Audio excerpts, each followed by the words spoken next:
Maayong gabi pag-usab mga angkol ug mga auntie.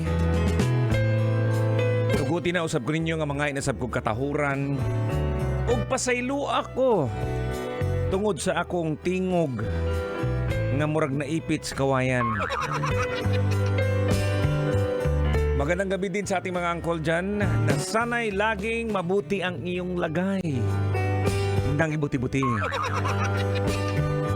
Alam mo na mga angkol, mga antin, nabanggit natin kanina sa unang oras ng ating programa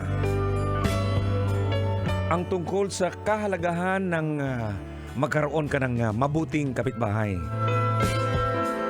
Ang maayong silingan di madaling kalimtan.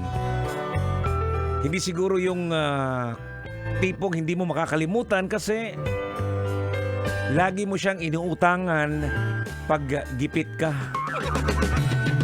Hindi dapat ganon ha, mga kabisyo. Dapat yung mabait na kapitbahay, yung marunong umintindi. Sample lang. Trabaho mo, work from home.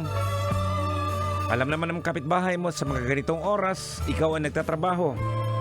So dapat hindi siya mag-iingay. Dili kay mag-video okay sa oras sa imong trabaho. Kalami bang Lucy? Oh, yun ang kigol. Alam natin yan ha. Mga kabisyo, kung maayo ka sa imong silingan, maayo usab sila kanimo.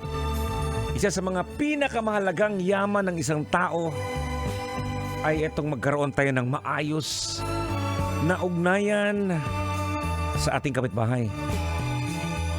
Sa maayong relasyon sa silingan, adunay kalinaw. Hindi lang kalinaw sa naturang subdivision, kundi kalinaw sa utak o kasing-kasing. Alam mo mga kabisyo, kapag maganda ang pakikitungo sa kapitbahay, siguro mas magiging maginhawa din ang buhay ng iyong tahanan, no? Kaya nga naman, tahimik, maganda yung ugnayan ninyo, so ibig sabihin yan, pagising mo sa umaga, lagi pang okay pas all right. Siguro isa sa mga lagi yung wini-wish, no? Na magkaroon kayo ng bahay at magkaroon kayo ng kapitbahay na mabait. Tama, no? Ayan, mga kapitbahay. Anyways, magandang gabi ulit, no? Pagpasensyahan na naman po ang inyong alagad sa kanginan dahil sa boses kong murag na ipit sa kawayan. Alam mo naman, pag medyo nag-enjoy yung weekend o kaya naman, hindi lang naman nasobrahan sa enjoyment, kundi dahil nga rin sa panahon, no?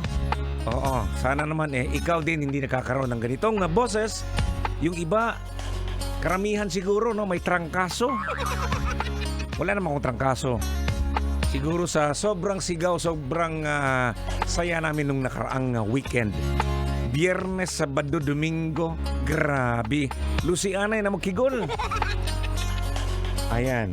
At syempre, yung mga hindi pa po nakasali sa ating fans ka, no? Huwag niyo pong kalimutan. Hanapin niyo po ang ating QR code. Ayan.